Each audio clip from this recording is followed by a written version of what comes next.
Why did you not get the job? Why did you not get the promotion? Why did you not get that client? Why do you think you weren't able to achieve the desired outcome that you were looking for when somebody else had the power and the authority to grant that to you? What I want to talk about today is something that I see a lot, and I'm seeing a lot more lately in business culture, in entrepreneurial culture, in just culture in general. And that is the inability of people to understand why they didn't get a desired outcome when it was up to somebody else to give them that desired outcome. Let me talk specifically about what I mean. So, in dealing with clients or people that may come to me with questions or challenges or issues, one of the things that I'm seeing develop more recently is the idea that I didn't get what I was looking for because there was something wrong with somebody else's perspective. Let me give you an example. So, I'm talking to quite a few younger people who are Gen Z or millennial, people from certain groups or whatnot. And oftentimes, what I hear is, I didn't get that job. I didn't get that promotion. I didn't get that raise because I'm black. I didn't get that raise, job, or promotion because I'm a woman. I didn't get that job or promotion or that raise because they just don't understand the type of language that I speak when it comes to what I can do for them. And the truth of the matter is this: generally speaking, when you apply for a job, when you try to get the promotion, when you try to get the raise, when you're trying to pitch a client, in most cases, it's not because, and it fails, in most cases, it's not because of your race. It's not because of your sex. It's not because of your gender identity. It's not because of your age. The primary reason why you don't get what you're looking for, be it a new job, be it a raise, be it a promotion, be it that new client, is this: you have not clearly delineated, you have not clearly defined to that prospect, in whatever role it is, what they get by giving you that opportunity. You have not painted a picture clearly enough of how putting you in the position that you are seeking, whether it be buying your product or service, whether it be promotion, whether it be a new job, if you cannot paint a picture for them very clearly of what benefit it is to them to give you that opportunity, then you just won't get it. Now, of course, this is not to say that racism doesn't exist. Of course it does. This is not to say that systemic racism that it doesn't exist. Of course it does. This is not to say that sexism or any other ism does not exist. It just is not to say that people are very often persuaded by those things. But what I'm saying is, in 2024, particularly in the United States of America, generally speaking, if you can paint the picture of what the other person benefits from putting you in that position or giving you that opportunity or buying your product or service, then most likely they will give you that opportunity.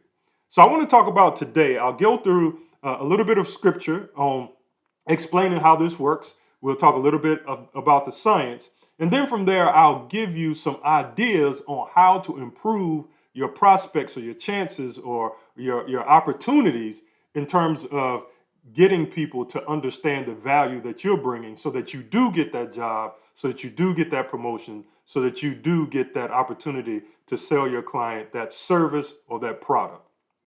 So I want to start off. I want to start off with some scripture, and then we'll get into a little bit of science, and then from there, I'll give you, three reasons why you most likely failed to get that promotion or that raise or that job or whatever the case may be, and how you can put yourself in a better position in the future to be able to articulate how it is that you provide for the people that have the authority to make those decisions over those opportunities that you have. So let's start with the Bible, with the scripture. So let's go, if you go to Matthew 20:25 through 28. So it starts off, and I've always thought this was an interesting story. So Jesus is with the disciples, and two of the disciples' mother, they were brothers. Their mother came and asked Jesus to put them at the top of the list when he gets to heaven. Let them sit at your right hand, the authority, the power there. And Jesus explains, what that authority looks like and what it takes to get that. But then he goes into this. And if you start at verse 25, this is the key verse for what we're talking about today, key verses. So it says, but Jesus called them to himself and said, you know the rulers of the Gentiles domineer over them, and those in high position exercise authority over them. It is not this way among you. Watch this. He says, but whoever wants to become prominent among you shall be your servant. And whoever desires to be first among you shall be your slave. Just as the Son of Man did not come to be served, but to serve and to give his life as a ransom for many.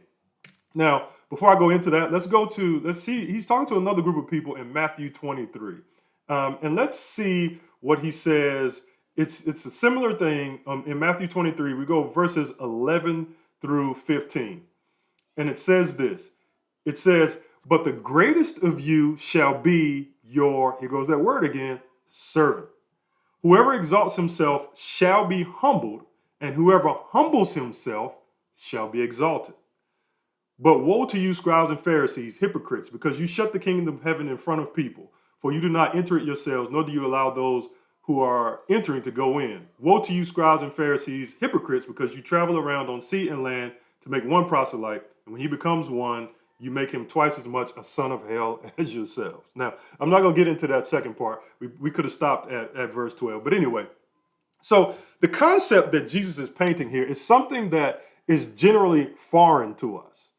The idea, particularly, and this is particularly for certain groups of people, being a black man in America, one of the things that I know that we hate to talk about, the very concept, the idea of putting yourself in a place of servitude for other people, particularly in a context where most of the leaders, let's just be honest and clear, most of the leaders that we're talking about are going to generally be white men.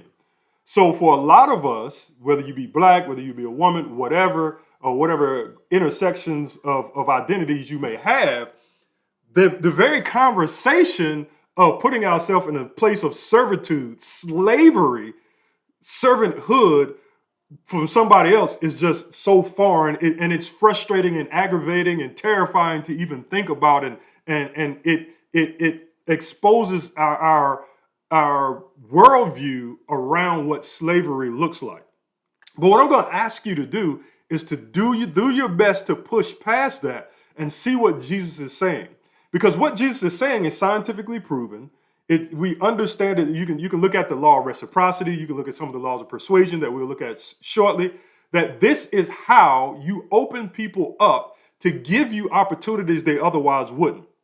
You have to be able to paint the picture of whatever it is that you're bringing to the table and how it's going to serve their best interests. And when I say best interest, it's very simple and it's very straightforward. Number one, how does it reduce their pain? Number two, how does it increase their pleasure? Whatever it is, if you can paint that picture, whether it's how you're going to improve the bottom line for a CEO or whoever is doing the hiring, how are you going to increase revenue, increase profit? How are you going to improve employee culture if you're in this particular position? How are you going to improve the way that CEO or that executive VP or that boss or whoever looks to his or her higher level leadership? How they look to the shareholders, how they look publicly, how they look on paper. How does them putting you in this elevated position or giving you more money, how does it improve their outcome? You have to be able to explain very clearly how you're going to serve their best interests, personally and the best interests of the business. Now, if you're an entrepreneur, it's the same thing, but the client is the one that's offering the opportunity. So you have to be very clear in how you're going to reduce the client's pain or increase the client's pleasure. How are you going to serve that client? And in your mind, you really do have to be thinking, how am I going to be this person's servant? How am I going to be this person's slave? And again, I understand how the language sounds, but you can't let the language stop you from getting the principle that Christ was teaching, because he's teaching it as a spiritual principle. He goes as far as to say that if you exalt yourself, you will be humble. But if you humble yourself, you will be exalted. So the degree to which you are able to think of yourself as a slave or a servant of the person that has the authority to give you that opportunity in the sense of the gifts and the talents and the skills that you provide, the degree to which you're able to think of that and to respond to that is the degree to which you'll be exalted in their eyes. Okay, let me take it to the science piece. So I bought this book, I don't know how many years ago. I think it was published in 1990. How does it get right on the camera? I think it was published in 1996. It's called The Psychology of Persuasion. It's written by, I think it's Kevin Hogan. I'll put a link down in the notes. So it says this. So he goes through all of the laws of the psychology of persuasion and thinking and how people think and how you need to be thinking if you want to persuade somebody to see your perspective, your point of view, by your product, by your service. Get that raise if you want your spouse to understand you better. He goes through all of these principles of the psychology of persuasion, the way people think and the way you need to be thinking to persuade somebody to see your perspective. And you can see, like, I've been all through it. These tabs are actually pretty old because, again, I bought this years ago. So, but he says this in the chapter called Powerful Presentations Made Easy. He says this. The principle here is use client-centered thinking. He says every part of your proposal is important to the client if and only if it shows what's in it for them. Point after point in your proposal should be benefit on top of benefit for the prospect. So point after point as you're in that interview and you're talking about your experience, you're talking about the gifts, the talents, the skills, the circumstances that you bring to the table that are different from everybody else. It has to be benefit on benefit for them, for the people that you're interviewing with or for the client that you're pitching. Your quote unquote client can be a prospect, your spouse, your boss, or anyone you're trying to help. The proposal must tell your prospect what it will do for them. Then he gives an example. He says, very few people buying a car care that it has a 2.2 liter engine, fuel injection, or turbocharger. The car buyer wants to know what it will do for them as far as performance, speed, passing ability, and gas mileage. A new computer buyer doesn't care that a computer has 40 megabytes of memory, an extended keyboard, and so on. The computer buyer wants to know how the equipment can benefit them. What abilities does it have that they will use? An effective way of determining the value of your statements, watch this, is to ask yourself the question prospects will ask. So what? So when you're in an interview for the promotion or the new job or whatever the case may be, or you're pitching a potential client, a prospect, what is in it for them? You have to layer what's in it for them, what's in it for them, what's in it for them. Because the question they'll ask is, so what? You're talking about how great your product is, your service is, how smart you are, what your resume says. But if you're not clear on how it's serving them, then you're unlikely to get that opportunity. So let's talk a little bit about those, first of all, 3 reasons why you didn't get that promotion. Now, what do these 3 reasons look like in terms of what we just talked about? Number 1, you didn't make a compelling argument for yourself. So you didn't do exactly what we said. You weren't able to understand what their needs were and provide explanation on top of explanation of how you will meet that need, how you will serve them in this capacity, how you will be a slave to them in this capacity, spiritually and in mindset and in the way that you function.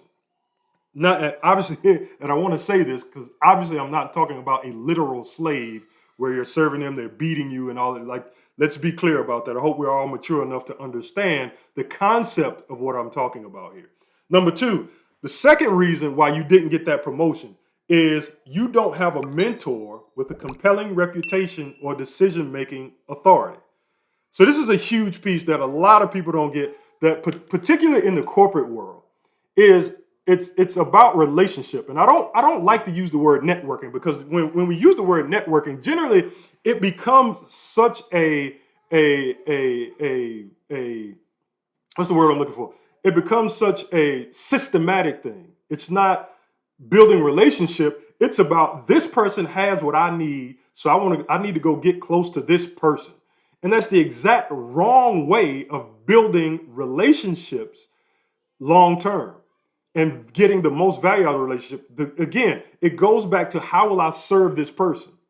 So the second reason why you failed to get that promotion was because you did not find a mentor who you could serve, and that mentor also has a compelling reputation within the organization or within the industry that you're in, or decision-making authority. Because a lot of times what happens is we want to go get mentors who look like us. Again, just talking from experience of being a black man in a corporate space and entrepreneurial spaces, one of the things that we tend to want to do is we tend to want to, and it's not unique to us, it's everybody does this. You want to be around people that you like. You connect most with people that you like, that have similar experiences and similar circumstances. And generally what happens is we tend not to understand, I see this particularly with younger black corporate professionals and entrepreneurs, is we don't tend to understand that the people who have the authority to give us opportunities in the corporate sense generally don't look like us. You can go look at the list of Fortune 500 CEOs, and most of them don't look like us. And that's okay. Like that, in terms of your trajectory, like that's not, technically it doesn't need to stop you. But what happens is you tend not to want to expand your mindset and say, you know what, I would love for it to be somebody that looks like me. But right now, 98% of the people that are in the positions that I'm trying to excel and get into do not look like me. So you have to understand that if that's where you want to go, then you have to broaden your understanding of people who can assist you to get there. And in my experience, the vast majority of people, and the only reason I'm not saying all is because I don't want to paint with such a broad brush, but the vast majority of people that I've come in contact with who didn't look like me were always eager to help. Were always eager to authentically support me, not just to say that they did this or did that thing or whatnot. In most cases, most people don't even know a lot of the people who have helped me along the way.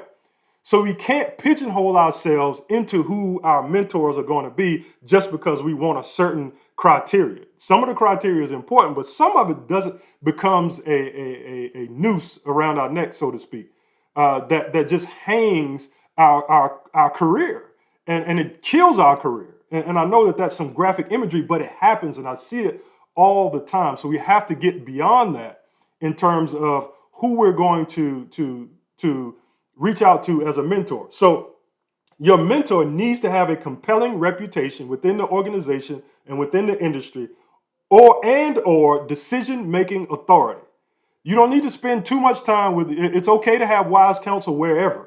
But if you're trying to progress up any kind of ladder, or you're trying to learn a certain skill set, if you're an entrepreneur, you're trying to learn how to sell, you're trying to learn how to pitch clients, you're trying to learn how to develop products, you're trying to learn how to do your marketing or whatever, you have to make sure that your mentor is not just somebody that's going to tell you stuff, but they don't have the authority to make decisions. You want a mentor that has decision-making authority, who can put you in positions, who can put you in rooms with people who can move you up that ladder or increase the availability of opportunities for you. Another thing that you can do, another thing that you want to make sure is that your mentor has a compelling reputation. When people hear that person's name, they know that there's some level of value that's associated with that name.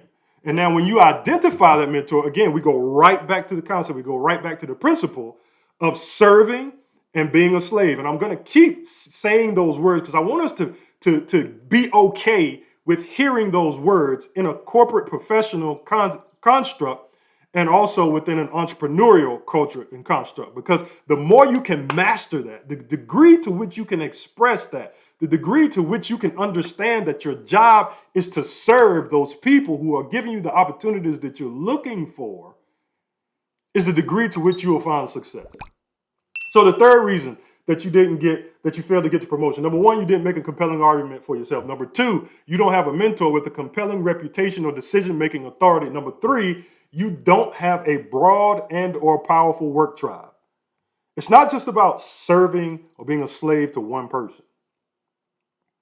It's about serving or being a slave corporately, professionally, or whatever the case may be. And again, I'm intentionally using those words because we have to get used to understanding the construct of humbling ourselves to serve other people if we want to be exalted. You don't have a broad and or powerful work tribe. How many people know your name at work? How many people know your name in the corporate environment that you're in? How many people know your name in the entrepreneurial space that you're in? Now, when you understand that it's important for people to know you, you'll also understand, this is the piece that I'm really trying to drill in today. The more people you serve, the more people will know your name. The more people who know your name, particularly if you're serving well, those group of people, I call it your tribe, because it's not going to be everybody. I don't care where you go. Everybody's not going to know your name. The most well-known people in the world, not every single person knows their name. So you're looking for a group of people that associate well with you, whose needs you understand well, and who it's natural for you to serve, it's most natural for you to serve in that corporate environment or in that entrepreneurial environment. And then you want to build that tribe by serving them. So once you do that, now you've put three things in place. You understand that you have to make a compelling argument for yourself by whoever you're presenting you're trying to get the opportunity from. You're presenting on how well you're going to serve their needs, how well you're going to be a slave to their needs. Then you get a mentor with a compelling reputation or decision-making authority, and you do that by convincing them of how well you're going to serve their needs and make them look better in the corporate space or in the marketplace or in their industry. And then finally, you find a broad and powerful work tribe, people that you can serve. Again, it's all about service and being a slave in mindset and to their needs, and serving that powerful work tribe and making sure that you are serving those people so that they say your name in rooms that you are physically not in. Okay, so again, how do we respond when you fail to get the promotion, or you fail to get the job, or you fail to get the opportunity? Number one, learn how to articulate how you currently serve, how your service and promoted service makes the people above you look better on paper. Serve a mentor with a compelling reputation and decision-making authority. And finally, serve a work tribe that is broad in experience and background with varying levels of organizational authority. And I promise you, if you put these three things in order, the degree to which you serve in these spaces, the degree to which you master these things, is the degree to which you'll seek success. You'll get those promotions. You'll get those new jobs. You'll get those pay raises. You will convince clients to purchase your service or your product. So if you have any questions, if you want to complain about the words that I've used today, I know the whole concept of slavery and service is a lot. You can leave those questions or challenges or complaints in the comments. I'll leave a few notes in there for you as well. My name is Chad Kifalme, Master of Failure. Like, click, share, leave some comments. Peace.